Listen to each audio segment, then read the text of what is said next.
Dahsyatnya kondisi terdesak. Ada satu kondisi batin yang menjadi jalan tol bagi terkabulnya doa. Sebuah kondisi yang disebut dengan idtirar atau keadaan terdesak yang sangat genting.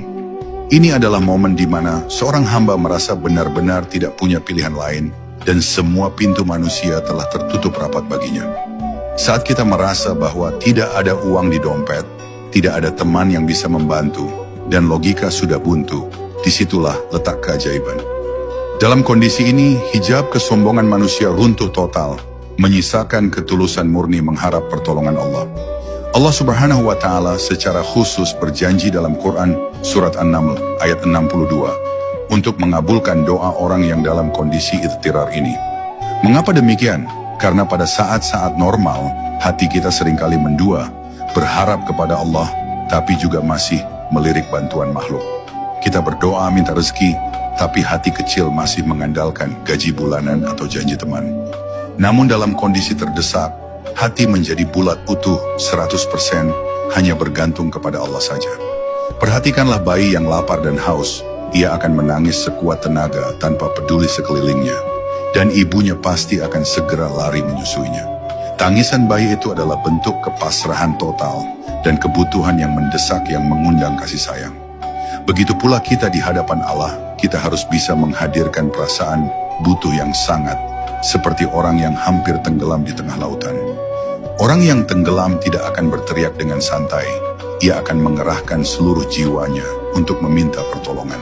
Seringkali Allah sengaja menempatkan kita dalam situasi yang sangat sulit, justru karena Allah ingin memberikan pertolongan yang besar.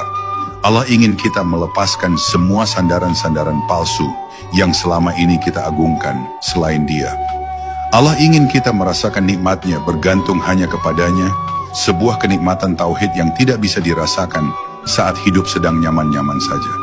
Masalah besar diciptakan untuk memunculkan doa yang besar dan solusi yang agung. Janganlah terburu-buru mengutuk keadaan saat kita berada di titik nadir atau titik terendah dalam hidup. Justru berbahagialah, karena itu tandanya undangan VIP dari Allah sudah datang untuk kita masuki. Di titik nol itulah doa kita memiliki kekuatan nuklir yang mampu menembus lapisan langit tanpa penghalang apapun. Para nabi dan rasul pun selalu diberikan ujian yang menghimpit hingga ke titik nadir sebelum kemenangan besar diberikan kepada mereka. Latihlah diri kita untuk menghadirkan perasaan idtirar ini meskipun kita sedang tidak dalam masalah besar. Bayangkanlah betapa lemahnya kita tanpa oksigen darinya, tanpa detak jantung yang digerakkannya, dan tanpa perlindungannya setiap detik. Kita hakikatnya selalu dalam keadaan terdesak dan butuh kepada Allah. Hanya saja kenyamanan dunia sering membius kesadaran itu. Memelihara rasa fakir atau rasa sangat butuh di hadapan Allah adalah kunci kelanggengan nikmat. Maka, jika saat ini Anda sedang merasa buntu dan gelap gulita, ketahuilah bahwa fajar pertolongan sudah sangat dekat. Teriakanlah nama Tuhanmu dengan sisa tenaga terakhir yang Anda miliki dengan penuh kepasrahan.